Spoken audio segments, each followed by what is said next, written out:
Welcome, Calum, to the next edition of the DYW Career Bites podcast, and it's going to be an extra special episode today as we have Calum Knox with us, who's the chair and founder of RLK Group. So, Calum, welcome along. Thanks, Scott. Thanks for having me. So, Calum, do you want to tell us a little bit about your journey? How did you get to the point where you've, I guess, founded an AI-based infrastructure business? I'll have to cut a very long story short. We will be here all day. Started December of 22 watching a video in the sun on YouTube, and a couple of guys in Ukraine, Kiev, trying to take a drone out the sky. Now, at the moment they were using small arms fire, it got me thinking, well, what goes up must come down. What other methods can be used to do this? And the only other option was an American missile at multiple millions of dollars. So it started me thinking, well, surely we could use a drone to chase another drone. And before that, I was working as a financial systems consultant. So putting in systems for companies to count their money. And from that background, going, well, there's the problem, what's the solution? Worked out the whole system control piece as well as hardware. Went to Ukraine within 6 months, done testing there. And since we've been back and we've kind of redeveloped a couple of times what we do in terms of the system and how it works to be more rounded and holistic. And that's where we are now, from that crazy idea, I think, in December of 22 to where we are now. So, yeah, absolutely. So really within, I guess, 3 years, you guys have been real innovators within that field, within this technology. And it's actually been used in a live defence battleground situation. Absolutely, yeah. I mean, what we've done till day, I think, has been, I wouldn't say, people have always said revolutionary, and it's a step forward. I'm one of these people that like to pat myself in the back. But when you look at now the applications for what we're using it for and the data that we're getting for stuff that we're doing, you can see it's making a big change and it's making a step forward. And we're now trying to explore, well, what other options and use cases are there for a lot of this stuff that's not defence related, and how can we use it to better the likes of being at home and other problems that you get day to day. So yeah, absolutely. But the thing is that the start of that process is effectively, it's to save lives. It always is. And such an important political kind of like statement as well, which is another reason for maybe coming up with that idea. Is that perhaps how your mind works, I think? Believe it or not, it never started as an idea as a company to be a business. It started as an idea of just trying to develop something to help in Ukraine. And even now, to this day, we still do a lot of work with Ukrainian businesses, and people will contact me for help, and I'll give people's time, engineers' time, data developers' time for people in Ukraine who've got ideas for things that they're trying to do in country. And again, it is a business now, unfortunately. Fortunately, but it's at the forefront of my mind. You've always got to be giving back to people, making sure that you do the right things by morals as well, especially in the industry we're in.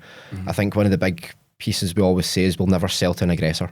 So purely selling to people in defensive situations or for the purposes of defence, we'd never sell to someone for the sake of it being used in an aggressive situation. So it's keeping the morals high, but then making sure as a business we give back to what we can and do what we can to help. So absolutely. But I guess that's where most AI and tech firms find themselves based, because there is that certain amount of kind of ethics based to what you're doing with AI technology. And is that at the forefront of your vision as a business as to where you take it next? Absolutely. I'm quite big on putting a lot of this stuff forward, and I think some of the stuff I put on LinkedIn is a lot of ethics related stuff, and making sure the conversations are kept around that. So one of the policies we have at the moment is called human in the loop. So at the moment, I will not allow a computer to make any decision that could impact in any defence situation. There's life involved. That you still need a human to make that decision at the moment until we're years down the line of confidence in terms of what this technology is capable of.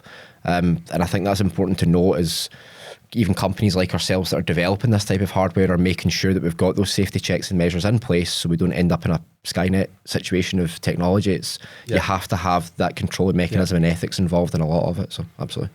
So it's almost, it's the final kind of human that's making that decision-making process, isn't it? Absolutely. And I suppose that the technology, which is groundbreaking, that's probably where you see it evolving to, I would imagine so, because as as the I guess the identification and the decision making process changes, there will be that opportunity to move the technology on. But at the minute, it's a firm no.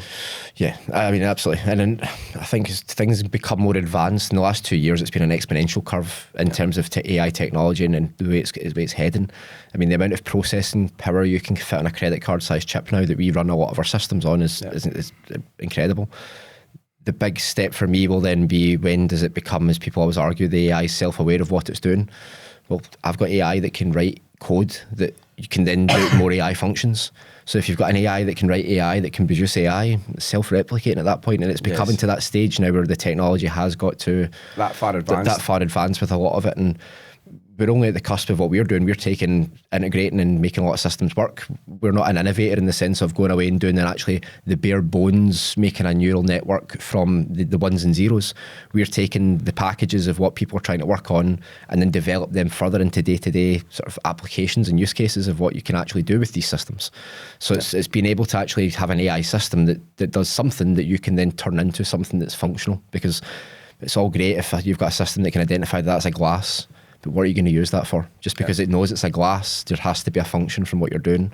And we've done that in the heart of what we're doing now, with everything being agnostic in terms of input, output. The control functions are there for UAVs, and we can automate a lot of that, but it's input, output agnostic. So I guess when you started or founded the business, it was very much a kind of defence based, and we can see from the sort of branding and the logos for the group, we've got RLK Defence as well as technologies. But what sort of fields are you advancing into just now? So we've got the split for a number of different reasons, but it's always good as a business when you're in defence to have a different diversified portfolio. You don't want to be working solely on defence products without seeing what's the other use cases for what you're doing and other things for the technology. So under defence, it's AI UAV automation. So any target or person or object that you can see with the camera, we are able to detect it at a very good range. We can follow targets, monitor targets, and if required in a lot of situations in defence, intercept the target. That can be ground-based or air-based. So that's one of the big ones that we're doing in defence. Under technologies, we've got a system called Urban Analytics, which is a human behaviour monitoring. So the big example I can always give, that'll be local people may understand here, Mars Hospital. Yeah. So people park there to go to the train. Our system works and can monitor the vehicles as they come in, give them IDs. It knows who gets out of what car. It knows where they walk to, and therefore if they're good or bad or all bent or that. So walking to Hairmile station as opposed to getting into the hospital. Yeah, absolutely. Yeah. So it's all data gathering, and you can deploy that from like a shopping centre as well for monitoring different behaviour and shopping patterns. So that, believe it or not, is quite akin to even the defence and the control system. All you're doing is you're doing AI capturing the data input. It gets complex in terms of output, but you're either databasing the records or doing something in the records. Yeah. So it's having that understanding of, it may seem like a complex problem, but if you break it down into each level, you have actually very simple functional steps in between to get there. So, and I think I've seen this for myself recently. DYW was invited along with the team from Digital Dairy Chain to the Nano Manufacturing Institute Museum. And one of the things that they had along there was drone technology being used within the dairy industry. And obviously the dairy farmers are now using drone technology to go up in flight and check on animals. It can check on animal health. It can check on, where they're grazing. It can check on the grazing for the fields. Is that something that obviously your technology would perhaps maybe be used for in the future? Yeah, I mean, we're looking at partnerships with different companies as well, because you've got a lot of companies in this space that are doing a lot of these different hardware applications, so designing a drone for what you're saying or how they can do this. And one of the big ones you see, more so in the US, is this agri-crop spraying. So rather than using tractors and having to drive them up and down and spray all your fertiliser, you just send a couple of drones out and they autonomously refuel all day and do all your agri-crop spraying. But you probably are more accurate as well as a result of that. It is, but you need pilots for most of this stuff at the moment. You need guys who are reliant upon doing it, or you're doing a GPS map where you've got a GPS and you're relying upon the drone following the exact path that's been mapped to doing. It's all well and good, but what happens when you're trying to deal with a space where there's no GPS, which does happen? People don't realise how often there might not be a satellite there, and having a system that is truly self-sentient, because it's not, but truly self-aware of what it's doing and the mission it's been told to go and do is the key to it. So by making something that's automated, you can then scale that technology. And I think that's the piece of pound of all what we're doing in every company is if you put lots of big zeros at the end of it, it's not going to scale because you need more people using it to make it happen. But by introducing automation is what we're doing, it makes things happen quicker. So all the things you're talking about, makes it more viable for the single small dairy farm to do stuff. One autonomous drone in the morning that goes out and counts the guy's sheep and tells him you've got this many sheep and there's one missing and can create an alert because of that. If there's something that you go and check because of potential offence, or something, you've got your drone that can do all the different monitoring platforms, but then can do things as well. So that's the key to it. And I think even in the public sector, there's a lot of use cases for what we're doing and exploring at the moment, and will probably over the next few weeks be then trying to put that more forward as what's the dual use of what we've got in terms of the technology and hardware, and how can that be introduced to make things a bit more automated, if you like, and make it happen quicker. Amazing. So thinking back to the start of your journey, and I guess this is where we first get introduced. You're a former Straven Academy pupil, and if you don't mind me saying, you're probably not that long left out of the school as well. It's a while now. How do you get from being that sort of former Straven Academy pupil to where you are now? I walked out of Straven Academy after successfully doing, I think it was going back after the summer holidays and done 1 week of fifth year. And I'd dropped higher maths, dropped higher English, and at that point I thought, what's the point being here, because I've dropped my 2 hires that I'd need to go and do university. So I thought, well, we'll go and see what I'm going to do next, and I ended up getting a temp job because they started recruiting Christmas temps. Worked there for a bit, and then after the Christmas temp period I get kept on a 0-hour contract. 16 years old, one of those ones working, and you're going, okay, what's next? Luck would have it, and I remember this, my mum phoned me saying there's this apprenticeship that's been advertised in IT, you might want to apply for it. I thought, why not? I've never considered, I was always good at computers, and most people are at that age, so I applied for it, got the job, and I can say who they are. It was Daysoft Contact Lenses, so based in Blantyre. And I know still some of the people there, and I still speak to Ron Hamilton, the chairman, and to this day I'm still grateful for the chance and opportunity that they gave me, because within a year of being there, they'd restructured the IT department. I was made to be effectively the senior technician with a couple of apprentices. We then moved to do an upgrade of our finance system called Navision at the time. So it was an order processing system, website orders coming in, holding customer data, doing all the order processing, stock management. We were moving from a very early 2005 version to 2017. So there was a whole reintroduction of it, and I got landed with the entire project of is there any chance you can pick this up? And yep, that's what I done.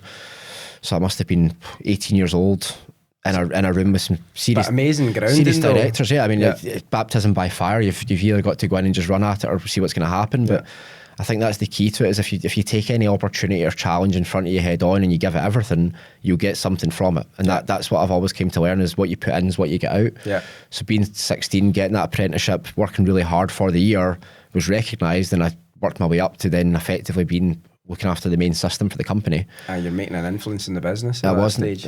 I mean, I was only 18, 19 years old, and I was responsible for quite a significant part of a business that has a multi-million-pound year turnover, that if this system went down, everything stopped.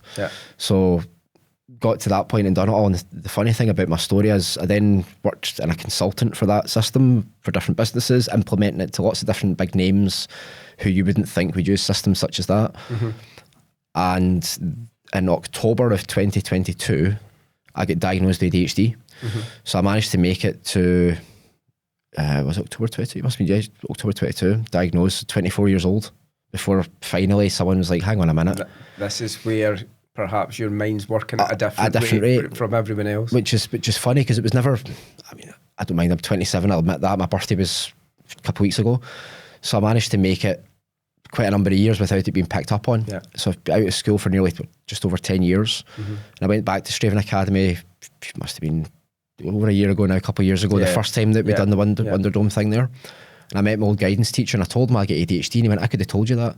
And I went, why didn't you? But it shows the level of understanding back then wasn't it the same as even 10 years ago it is now. So it's good to see now, speaking like to yourself, the day-to-day parts of what like say yourselves to do an organisation to support schools and absolutely let people see the insight, the inroads to a lot of these paths. Because when I left, I had no idea what modern apprenticeship was. So, and I think that's probably something that I mentioned to you very briefly when we first met, because I guess that was in a team call with Gordon a while ago, 2 years ago. So listening to your story just at that early stage, DYW every year, and it's always round about exam time in August, run a program called No Wrong Path. And the reason that No Wrong Path is so important for young people is because they're waiting on their exam results that they might have been needing to get that job, that apprenticeship, that pathway into further education, and they don't quite achieve it. And for them, it might well be the end of the world for them. But really, when we hear your story, which is so vitally important to say, is you've got to the end of fourth year, you've taken your hires, but you're perhaps not enjoying the two main subjects that you're going to need for the pathway you want to choose, but it's not held you back. It's not, and I think that's the big part I always laugh at, I think now, and I went back a couple of times to Straven Academy and I'm doing things and helping a couple of projects and programs, and I met a couple of former teachers, and it's always funny with them, and I'm talking away to them, because when I left that school, that would not have been what people would have thought was going to be the outcome of my career path, if you like. And I think it's worth it. I always tell people, unless you put in the effort, you're not going to get it. I'm not going to sit here and pretend that this is all just luck. There was a lot of hard work and stress involved on the way, and I think even when I was 16, 15 even, I used to go to the car boots of my uncle and buy Dysons and Skyboxes and sell them on, and so there was always the entrepreneurial drive, but it was always finding what was the right idea. So I found it funny that the first idea that I had after I get diagnosed was then the one that where we are now. Something within technology. So it's one of the things I try and push now so much more, is it doesn't matter if it takes you longer in life to be a bit older to figure things out and figure yourself out, even, because it took me till I was 24 till I knew myself. You'll always find your path. And you'll find it eventually. And I think as long as you keep aiming for something, you'll fall short. Everybody does. But just keep looking up and just keep trying again, because eventually you'll get to where you're trying to be. Yeah. So and that for me is the important part of a little bit of your story as well, of giving something back to the school or your local community. Absolutely. Because one of the things that Straven Academy were looking for when they first reached out to all of us, I guess, collectively, was they had an opportunity to get from the Science Centre, their Ego Stardome, into the school. And to secure that, we needed £800 worth of funding, and we were literally going to match fund that with you. And straight away you said, no, it's okay, I'll do it. And that was so important, because part of that year group, so I think it was all of the second years, wasn't it? Was, so all of that second year group will hear a little part of your story, but they'll also be inspired into why the school are getting their Ego Stardome in the first place. And it's all about learning about space, planets, and everything else, isn't it? So it's like part of a little bit of your journey as well, which is amazing. So. We've done that again the year after, and I did say to them that year, let me know next year and we'll happily help again. And I think for us as an organisation, you guys match funding, it's one of these things that helps always make it happen, but that money spent on another potential public sector thing is always better spent. So for us as an organisation, if we can just help out to make sure that whole thing's covered and more can happen, then why wouldn't you do that? And again, that's the key. We obviously thank you for that as well, because it's amazing, because obviously to see it become like a partnership, and that's what we want. And just to touch on a couple bits as a former Straven Academy pupil as well. You touched on like your entrepreneurial spirit that you had at an early age, and whether that's in car boots or whatever.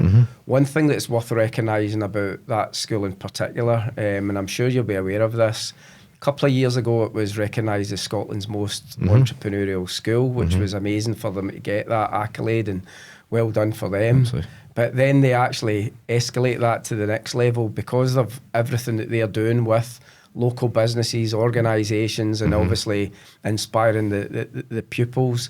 They go and win it in Europe as well, when they represented the UK in Istanbul, which is just amazing. So just to see there's lots of success stories coming out of the school, which is credit to the teachers. And I think there's a model there with education, I think, that has to be recognised, and it's not everyone is there for going to university. And I think that's why I'm such an advocate for a lot of this stuff, because when I left at 16, if there was a supported route at that point to get into some of these programs, I would have been on them. If Foundation Apprenticeships existed when I was in 4th year, 5th year, 6th year, I would have been on them. So maybe they did exist, but I didn't know about them. And so that's the thing, that I'm not sure that at that time, if they were around, and I'm sure they would have been, they were not being that heavily promoted within the school structure. Purely because it's taken the young people away from that pathway that's leading directly to higher education and obviously university. So. And there's new programs that I'm aware of that not many people would know of, and I think even being a business owner, it's important to be aware of a lot of these things in education. So there's qualifications, NPAs, which are specifically in specific subjects. They're great to see on people's qualifications, because they've then specialised in something that could be more interested in what they're doing. So having the diversified programmes within education is key, because I'll be honest, I don't hire someone based on a degree. If I had two people sat in front of me right now, one's got a degree and one doesn't, I'm not judging anything that degree's telling me apart from who is that person. Because personality is everything when it comes to attitudes, everything when it comes to drive and determination. And you can teach anyone anything, but you can't teach them their attitude. That's the big part of it. And I think one of the big things, I noticed there's a bit of I feel old when I say this, but I noticed a bit of a generational change and shift, because now a lot of it you don't see as much. How do I put it into correct terms, should we say? Because it's there's more of a, well, what do I do to get there? How do I just get there? It's how do I get to there? How do I cut the corner to get to where I need to be? And it's recognising that you don't get there without hard work. And it's that point I said earlier on, it's the more you put in, the more you get back. Yeah, you might get what you're trying to get, but you're not going to feel that you've accomplished anything by getting there. And even as I sit here now, most people ask, I feel a sense of achievement in some ways, and I quite often never pat myself in the back and say well done. So the likes of we're getting finalists for the Lanarkshire Business Awards, so it's nice to get something like that through, because it recognises, well, the hard work's been recognised in some capacity. Because sitting at the top of an organisation where you've got all people below you and they're all checking with you, and I'm able to critique any of them and give them feedback and see what work they're doing, and it's nice that someone else can give me a bit of feedback. And be like, and recognise the hard work done. Although I do ask my team on a daily basis to tell me when I'm not being right or not. But it's one of these things where you try and have that ethos in the company of open door policy. We are all the same, and just everybody's valid in what they've got to say. And I'd rather someone went off and done something and it turned out to be a whole load of nonsense than just sit there and do nothing, because at least you've tried to do something. Absolutely. To innovate. And I think that's a couple of things that you've kind of touched on there is you mentioned Foundation Apprenticeships, because this is so important about some of your very recent journey. One of the things that we reached out to you through the South Lanarkshire Council Youth Employability Team is they were looking to find a host organisation to get some Foundation Apprenticeship college young people placed. And we reached out to yourself to hopefully take one place, and from the outset, I think you took a couple. Took two of them, yep. And lo and behold, they were obviously at South Lanarkshire College in East Kilbride. But did both pupils, were they Straven Academy pupils as well? It came to fruition afterwards of taking the two, and that's where they're both from. So it was just luck with by chance, so that's what it was, So we knew when they reached out, there was 5 from Straven Academy they were looking to be placed, and so many from the East Kilbride high schools. But it was that kind of like real full circle part when you've taken them on. So tell us about that experience. So first of all, you said yes straight away, which was like positive for us, because we're almost like the middleman in that type of partnership, because sometimes we know the businesses that perhaps have got the capacity or the motivation to do it. We've helped the council youth employability teams, and you've taken those two candidates on. So what about that experience then? What was it like? I mean, we're still a fairly small company ourselves internally, and I mean, there's only a head count before they come on board of 7. So initially, my idea was, well, what do we do with them? I knew I had to get them to work on something, and we've got the different elements of the business, and it's been, the phrase that's always used is age appropriate of what they're working on. So I'm not going to give them projects to work on that's code that's used for drones in any defence capacity because what they meant to do. So we had them design an app for one of the other products that we've got a patent in the middle for, so I won't discuss it, but it's got a user interface application which for the users to register, it have a back end piece and how it works. I gave them a requirements document and said, this is what we're looking at. With a small bit of guidance, they very quickly had a whole solution drawn up of how it was going to work and a few different meetings with them, and I thought, you know what they're doing There's here. something about them. So I'd done the old-fashioned, when you go then, see what you can do. And independently, the two of them worked through the whole thing, developed the full app, done all the functionality, and done the full development in terms of the whole app and parts of the back-end piece of how it works. So for me as an employer, when I'm sat there looking at it, and I joked at the time with the two of them, I was like, a few times in the office, I have a laugh with the engineers, and I'm like, the two of them aren't even getting paid and they're working harder than you. But it really was that case of the two of them are actually they were the hardest working sometimes because they were trying to be determined in what they were doing and learning and put it into practice. Because that's the point of them. It's the start of their journey, and they're thinking, where can I take this? And they were the enjoyment for them came out of putting it into some practical, real world application. They weren't just sat in a college, they weren't sat in a university just doing the textbook exercises. They were actually developing something that was going to be used for something that was then the whole piece of what they had done. So that experience was great. Initially it's meant to be 1 day a week they come to the employers. It's meant to be on a Thursday they come. They meant to go to college on the Tuesday afternoon. They ended up that good that the two of them ended up coming on the Tuesday afternoon as well. So it was 2 times a week they would come, and then because they're getting more out of the experience with you than they're getting it just the college part as well. And a part of it in my head at that point, I'd already made a sort of small decision in my head going, this is potentially going to lead somewhere further, so let's start trying to see if we do a bit more integration with them if it does go and it works out. So and it has, and the two of them, I need to get my dates right in this, but I think it's 2nd or 3rd of June, I think it is, they're going to start with us. Amazing. So full time, and they're going to the University of Glasgow to do graduate apprenticeships as well. So again, still continuing that apprenticeship style journey. Go and get your degree supported by us. They'll go for 8 weeks before Christmas, 8 weeks before summer, and then the rest of the time they work with us. But they're paid full-time employees, and we'll pay them full-time. And that's the amazing part of that kind of journey, because then not only are you giving back to inspire like second years, you've actually got 2 young people, got them into your business, made them part of your team and your culture and so on, and then actually it's probably been a good way to almost like try before you buy, isn't it? Because you've been able to test the big thing that you've mentioned there before about attitude and application and how they apply themselves at work.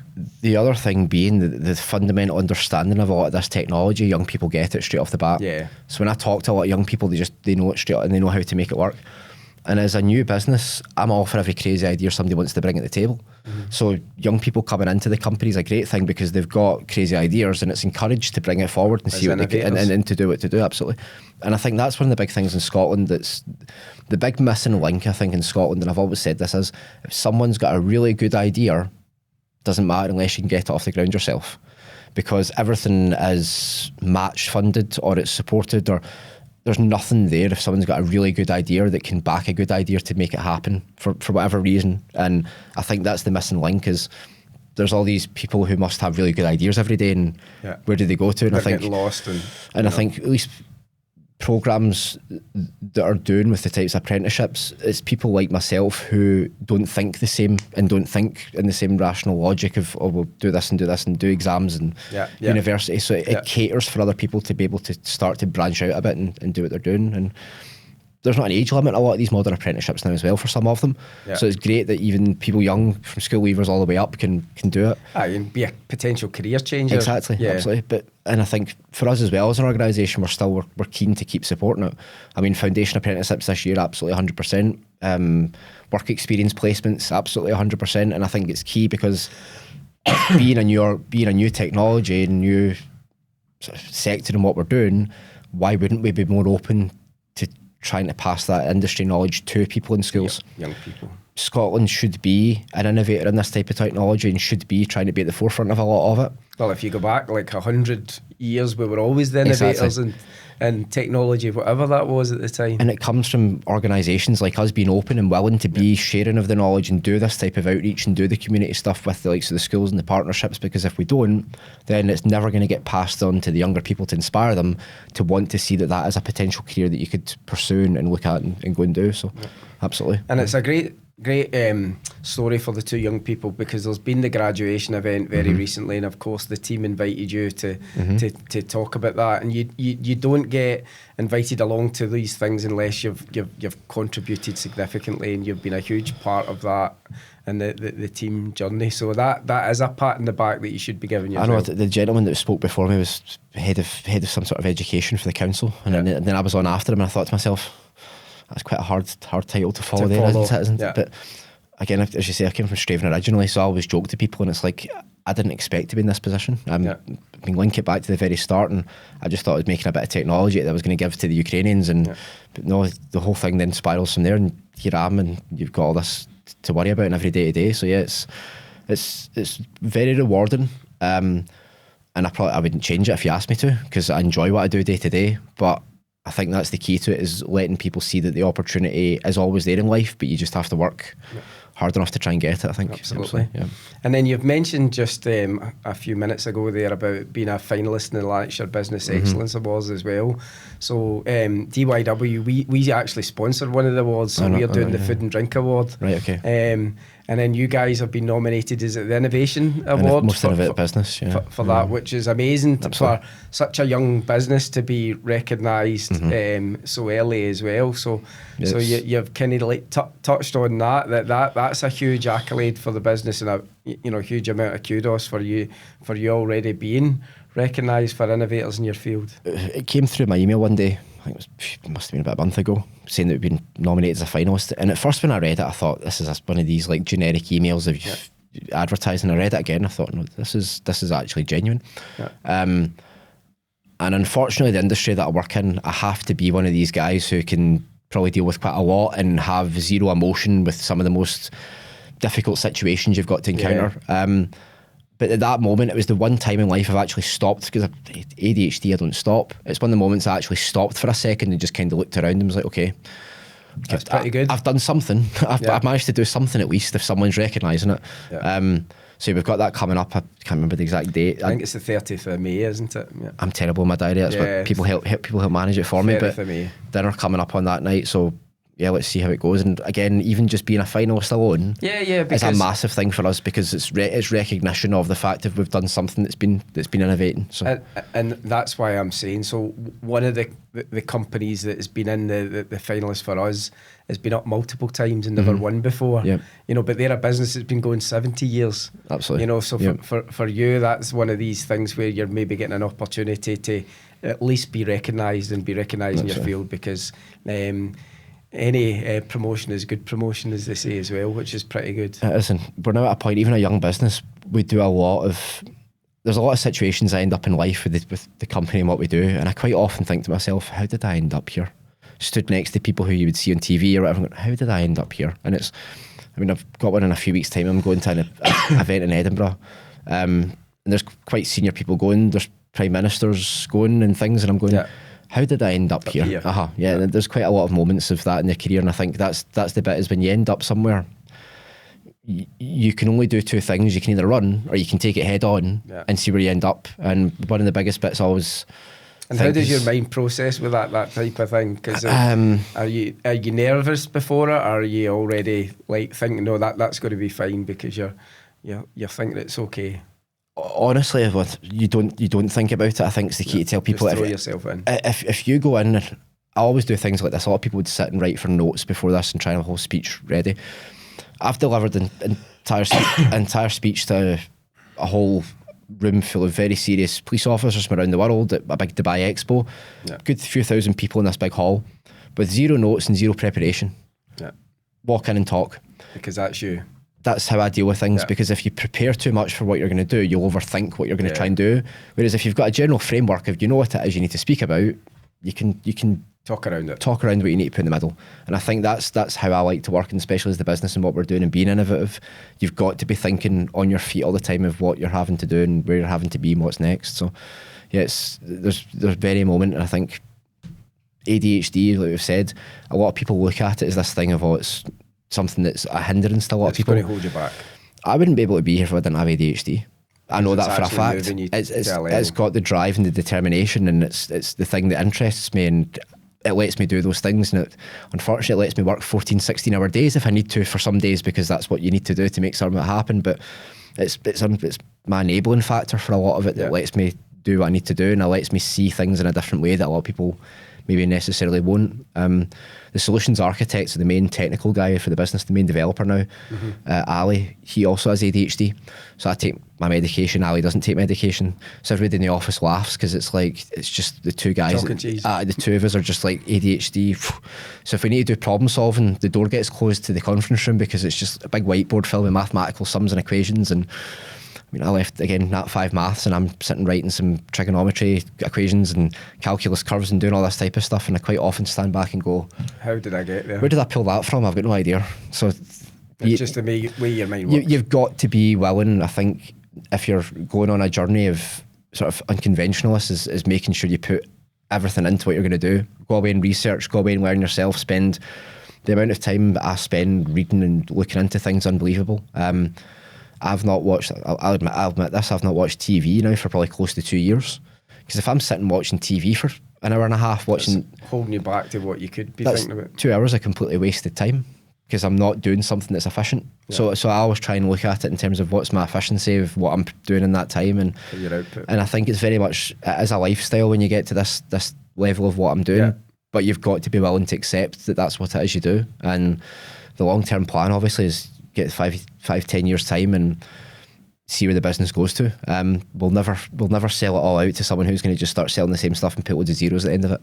Or shelf what we've done. That's, again, trying to be an innovator in this, is seeing it being put to good use. Because I think that's where you mentioned that you'd be worried at being taken on by an aggressor or something like that at some point. Yeah, it's just, if we sell off to a big tech, with a big defence or a big tech company, they're going to shelf it or put 3 zeros at the end of the product price and then sell it to the same customers because they've got then the rep behind them, of who they are.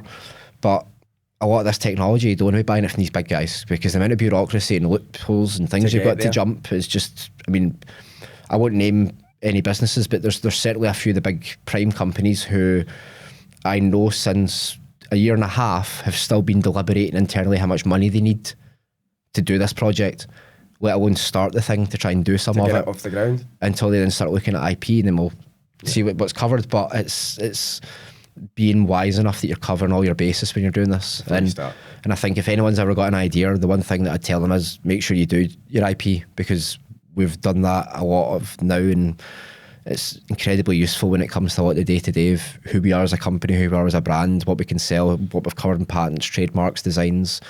And what you're working on. And if you don't know about any of it, watch a video about it on YouTube, ask ChatGPT to explain it to you. Yeah. There's not an excuse, I think, for someone going, I don't know how to do that. Yeah. So I think for us, that's one of the things that we've had just as a business as well. So we are sort of two teams when we think of our main business, and we're probably a team of 4 and then a team of maybe like 7 or 8. But one of the things that we don't want to fall behind is AI technology. So someone's come in and trained our team, and some of us might use it in its lowest form or sense for that, but there is a want and a need for it in every single business now, effectively. Absolutely. And the key to a lot of it is how to use it properly. Garbage in, garbage out.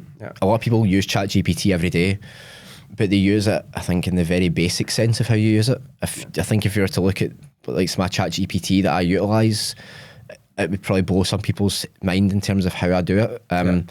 You can do projects, organisations, folders, files. I've got ones trained specifically for functions and things. So using the tools in the right way is always the key to it as well. So garbage in, garbage out. If you ask it within one sentence to do something for you, it'll do what you've asked it to do. But if you know how to craft the right paragraph, to give it the right setup, to go and do what the task is, it can go away and do many things for you and have that all done. And I think there's the key to what I'll admit is when this business first started, the business plan that I wrote, that we managed to get I managed to raise seed funding way back in October of 2023 is the only investment we've ever sold. And it was a very, very small percentage of the company we sold off. But the entire business plan that I put forward for that was all wrote in ChatGPT. From the outset. And that was the early version of it. The version you use now is way tenfold what it is. But don't reinvent the wheel. Just figure out how to use it in a slightly different way. The best ideas are never new ones. They're just ones that are doing something that we currently do as humans every day, And but slightly different. On it. Yeah. Like Uber didn't invent a taxi, just invented an app so you can call a taxi. Yeah. So that's the old way to put it. I didn't invent drones, I didn't invent AI. I've just figured a way to make it all work together. What's smarter. Absolutely. Yeah. And you mentioned earlier on that you can't believe some of the places that this job and this role's taking you to. But one of the things that obviously we're aware of, and I'm aware that you've been to, is obviously Ukraine. Absolutely. Yeah. Because some of your IT drone technology has been used in Ukraine. So tell us about that and how that experience was for you. The first time I went over, I didn't know what I was going to experience. Again, no military background when I first started this company, so I had some contacts in the embassy in Ukraine through some of the IT stuff that I'd done, believe it or not, and I was trying to help them out with some IT kit. So when I had this idea, I spoke to them, and one thing led to another, and ended up, after doing the whole thing, going over there to do some testing and making sure it worked. And I think that was the baptism by fire is always the way that I have to. If you don't know what you're walking into, take it head on, because if you don't, you can run away, but you're only going to regret the things in life that you don't do. You'll never regret the things that you do. Yeah. If you do something that fails and it doesn't work out, at least you tried. Yeah. So when we went there the first time, I thought, well, what's the worst that's going to happen? I've been there quite a number of times now since that very first trip. I have a vehicle parked over nearby near the border. I can fly in anytime I want, jump in my truck and away you go. Ukraine's a massive country. People don't realise how big it is as well. I mean, from the border to Dnipro, one of the last major cities before you get near the front, that's a 16.5-hour drive. So it's a massive huge country. And that's you getting to a point before you're anywhere near any potential dangers. And it changes your outlook on life, I think, especially as you get deeper into some of these areas and you see it for the first time and you experience a lot of things. And as I sit here now and I think a lot of it, I think that's why the small things and the simple things in life I'm always enjoy more fulfillment out of. Appreciate it more. I appreciate it more because you realise the fine line. I mean, I've seen a shopping mall that is very similar to every shopping mall we have here in the UK, and its depiction of what I've seen is I'd never repeat it anywhere. But devastated. But it gives you a perspective of how fine a line we're always on. And I think then when you come back and programs like what you guys do, a lot of businesses will just do it for the sake of, because we're doing that for the outreach, we're doing that for this. I'm doing it from the point of view of, actually, the world can be a pretty bad place. Yeah. It doesn't take a lot to do a wee bit better. So part of that has to be, well, what can we do as a business to try and make sure that we're doing stuff to help? And let that be charity things that we look to try and do in terms of trying to raise money for things. Yeah. I'm trying to convince, in fact, I've booked it as of 2 days ago, the head engineer and Ali, the solutions architect, to get thrown out a plane for charity. Jack is terrified of heights. Is it throwing out a plane or jumping out of a plane? Well, jumping out of a plane, a parachute. I've let Jack have a parachute this time. So that's what it's trying to do, things to try and at least move things along and to give something back to absolutely. The and I think that's the key, is any business should be doing that, not just what we're doing with what we have, but since day one of founding this company, it's the two should go hand in hand. And it's, what is it, I always forget some of the sayings, but you reap what you sow, I think is the phrase used. But that's kind of what I've found works, to be honest with you. If you go with the attitude of everybody owes you everything and you're owed something from someone, you'll never get anything. If you walk in with the attitude of, I'm trying my best here, could you please help me, you'll get places, is kind of the key to it, I think. Absolutely, yeah.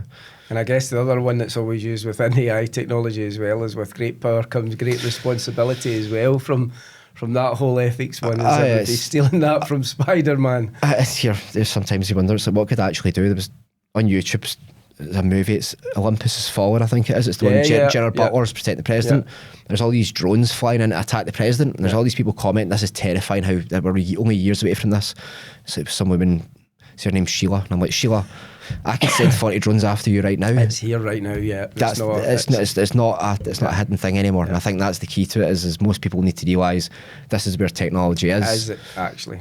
And I think the more people that understand technology and how it's going in the world, the better. So schools, to be used for a positive, because let's be honest. Absolutely. The fact that you guys are in Ukraine, and this is why it's worth mentioning, this is actually to save lives. That's what we're doing, absolutely. And that's the most important thing, because there's a nation that's under siege by an aggressor, which I've mentioned, and the most important thing is to try and save soldiers. Protect people and bring the conflict as quick as possible to an end. And most people always joke with me, it's like, oh, you don't want the war to end. No, I want it to end. I really want it to end, especially when you've seen it and you know people and you deal with people who have been affected by this.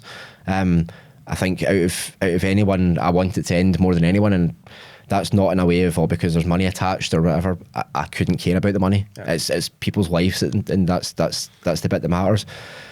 So a lot of people who are in the position I am in business that I am don't have a lot of that kind of attitude, and I think that's why I like to try and make sure we're different when we're doing a lot of things, and making sure we stand out there and say it. The technology, the way it evolves and the speed that you guys are progressing, that technology will be used for something else, and it'll be used for more positive to turn it back around, for example. The only reason we're able to have this conversation right now and upload it somewhere is because of military technology. Yeah. The internet was a military technology, and we as a business right now are already developing other uses for this technology that can be used here in the UK for public sector services. So that's very big for us, in making sure we cover all of that type of things, and making sure that, fingers crossed, as soon as the war stops, as soon as possible, there's an immediate shift in our focus to, well, we don't have to do any of that looking anymore, but we've still got the technology developed. What else can we then start to expand into as a business? And again, all of these skills, I think, is when I left school, as I said, at National 5. I didn't do any formal education after that, apart from my modern apprenticeship, which was very specific in IT. All of these skills just self-taught, self-motivated. It's came from working in industry and getting experience and knowing different people and going different places, and you get to sort of learn and do quite a lot. And fundamentally, that's why there's this element of DYWs need to exist as well, because that educational route and pathway is not going to be right for every single young person, regardless of whether it could be, anything, in terms of a condition or whatever. But for them, it could be simply they enjoy more about the experience that they're getting with an employer, or they actually understand why they need to get a qualification because they're with the employer. Or subjects, for example. Foundation Apprenticeship. So that's why it is important that there's more of a curriculum in its broader sense. And I think all of the schools are doing a much better job to work both elements into the curriculum. You've mentioned things like the National Progression Awards and so on, and that is something that's pretty prevalent in schools now, which is obviously excellent. And at the event you were at briefly as well, the awards ceremony for the Foundation Apprenticeships, it's a small world, and it shows you as well. When I spoke at it and sat back down, and we heard from some pupils who were doing some talks, and there were some pupils that got up to talk about the social care and the healthcare ones. One of the pupils that went up to speak is actually my cousin's son, and I didn't even know that he was doing one of these programs. But it shows you how small the sort of world is around it, and the fact that it shows the outreach of it, because someone in the family was doing one of the programs, and it's very relevant to what he wanted to go and do. So it's obviously quite great. It's good to see as well from another perspective of, on a personal level, you can see that that's working for other people who you know. So to be able to progress. And I think that's key for a lot of the schools, is make sure that pupils know about these types of programs just as much as they know about university, because it's not going to work out for everyone. But at the same time, why wouldn't you then look at exploring graduate apprenticeships? Because after 4 years you've got a degree and you're getting paid full time. I mean, the guys, when they go to Glasgow Uni, they're not going to stop getting paid for the 8 weeks they're at Glasgow Uni. This is why we promote this. It's earn while you learn, isn't it? And then that's the most important thing that the young people are going to get. And I'm taking the person, career, good business, and some of that grounding that you got in the early stages of your career, they're going to get that opportunity in your business as well, which is great. If you fast forward, people have said, fast forward 30 years, where do you want to be? And a lot of people say, I'm on the Bahamas doing this or doing that, and it's like, well, that sounds quite too boring to me. I need to do something to keep active. But where I actually want to be in 30 years, and I've got a dad's close friend who's started at the internet boom, moved over to America, done very well for himself.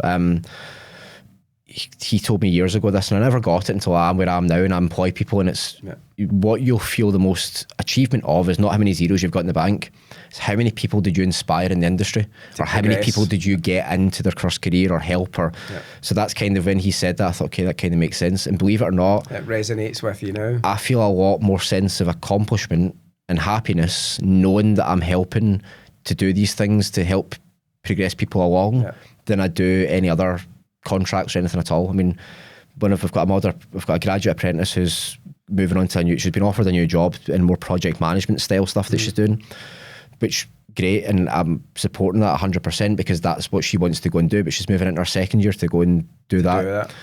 But that's her now moving into another job at a much, much bigger employer, at a more sort of leveled role that she would have never have got the opportunity to go to if she had not done the work with us. Experience, yeah.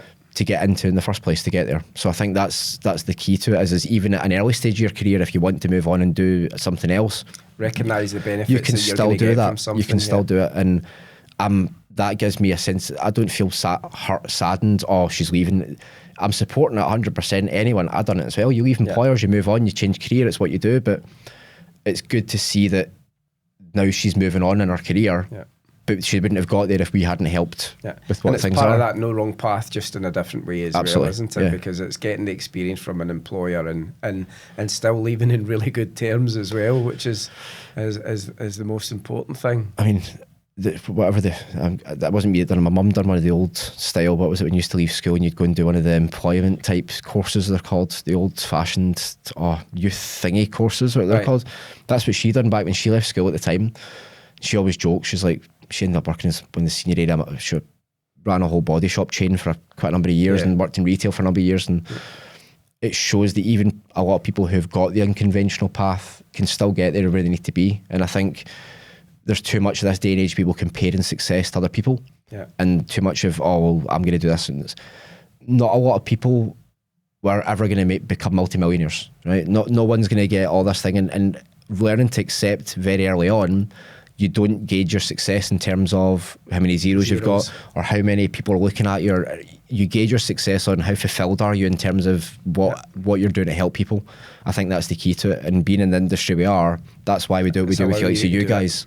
Because it's how do we help people? And I don't mind if that's helping people in what the technology we're doing, or helping give back in the sense of helping with apprenticeships or developing other parts of education into what they're doing. Let that be with schools who want to look at trying to integrate some of this stuff into the curriculum, 100%. It should be getting taught to the young people so that they can come work for someone like me and understand what it is in some capacity what they're doing. So some of the businesses, and I've heard someone say this very recently to me, if they can just inspire that one person, they don't always need to inspire the hundreds at the careers events. It's just that one person, and if they've made a difference with that one person at the career for him, he's saying I'd be really motivated, and that's why they keep coming back to support the DYW events and so on. So so you kind of mentioned there like the kind of next 5 to 10 years for you. What's that going to look like? What are you hoping happens in the next 5 to 10 years, apart from you're definitely not going to slow down? I'd hazard a guess at it, but I don't know where we're going. The AI technology these days is becoming too prevalent with a lot of things of what's happening. I was actually thinking about this earlier on in the car, going, the world's becoming a very interesting place with a lot of how things work, and I don't know where AI technology is going. So making sure that we as a business are being at the forefront of how it's being used, but then trying to be leaders in the sense of the ethics around a lot of it is the key for me. 5-10 years time, I'd like to know that the business has done very well and I'm in a position where at least I can maybe try and go, okay, I'll slow down a bit. I've lost my hair when I was 22, 23, because I always joke that I just don't stop, and it's like, there you go, stress myself out. Stress myself out and lost my hair, so I added 10 years to it at that point, but hey ho, most people fold in stress. It's the fuel that keeps me going. What's next? In the middle of running all this company and doing all of this and all the different parts, I'm in the middle of trying to buy land and build a house at the exact same time as doing everything else that I've got going on in life at the moment. So it keeps me busy. And I think even the last night I was working till I don't know what time, and up early this morning, go to the gym at 4:30, and so I think pretty full on. Having the right discipline with yourself is the key, especially if you've got ADHD, because that's the discipline part that falls to the wayside. So, and is that the kind of release thing for you? Is at the gym? No, not at all. No, I do it out of necessity. That sounds, but genuinely out of necessity. Try and make sure I'm still fit enough that if I need to jump in a plane in 2 days' time, I can be able to do it. I don't enjoy the gym at all. A lot of people, I actually try and actively avoid going if I can. Some days I'll not go and then tell myself by 2 o'clock in the afternoon, you better go tonight because you've not been this morning. And So yeah, that's believe it or not, I ride horses. That's my hobby that I do, that I enjoy. Brilliant! No, I actually enjoy it. It's one that I found myself not riding horses, but just going to the horse racing. It's just one I like. I've always been like sports or golf and golf and football, and then started going to horse racing and being in and around horses is some of the most kind of calming environments that you can be around. They were one of my last clients before I finished. When I had this idea, and I was actually working basically 2 jobs because I was doing this full time while I was still having to work full time as the consultant for the business stuff, and it was the governing body for horse racing. It was my biggest client at the time that I was working with, so I was up and down to Wellingborough doing all the stuff there and back up here, and yeah, it got me interested in them at that point. This is where your business takes you as well, which you wouldn't expect. It got me interested in them, and I'd never been interested in horses before, and I never grew up around them. And I mean, it's funny to think now, but I've got a horse. I've got a Spanish. I don't know what type he is. But yeah, I enjoy it. It's nice, especially to clear the head. You get to sit. I've got a Western saddle and sit there and just gives you some different types of thinking time as well. Yeah, and switching off, I think, is the key to a lot of it, because I don't switch off. My phone is constant 24/7. So it's nice. Some days I'll just take for an hour, and I'll disappear and then come back down, and it gives me a purpose every day in terms of consistency of routine as well. So I know I need to get up and do this and do this, and then go there for that time to do this, and then come back and do this for that time. Or because you're doing part of the care as 100%. I'm not lazy. I'm not going to pay someone to do it for me unless I need to go travel away. But I'll do it all. I don't care. So it's amazing to hear. For you then, what's the next thing that you're maybe thinking about to try and support a school? What are you going to do next?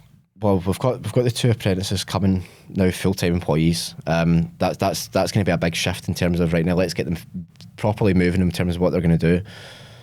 I want to make sure any more opportunities that come up, we're making sure we're aware of them. So we've got the operations manager in the business. I'm going to make sure that he's linked in with the likes of someone like you, who we can get those types of things coming through. We're moving office as well to a new location. I'll not say where on this, but the local school there, we're going to reach out to them, make sure that the opportunity is there in terms of having that contact with them. That's another opportunity to link in with another school. And I think the likes of like that school there would be beneficial with us, because I can guarantee you a lot of the people who from that community would be very interested in the technology, because it's all farming related. It's all very how that can work and how they can then go in and do that with their homework and what they're doing. And I think it's making sure that you work with the local education system to give as much back as you can, because teachers are busy enough as it is without then having to go and learn about all this new stuff. So having someone like me come into the school for an hour or two, or even do like a mini project for a few weeks, at least that they're getting... That sparks that little bit of interest, which is great as well. Yep. Well, listen, Calum, I love to thank you for your time and contributing to the podcast today, and we really appreciate it. Now, you can follow us on our socials, and you can hear the podcast very soon. Thank you. Thanks so much.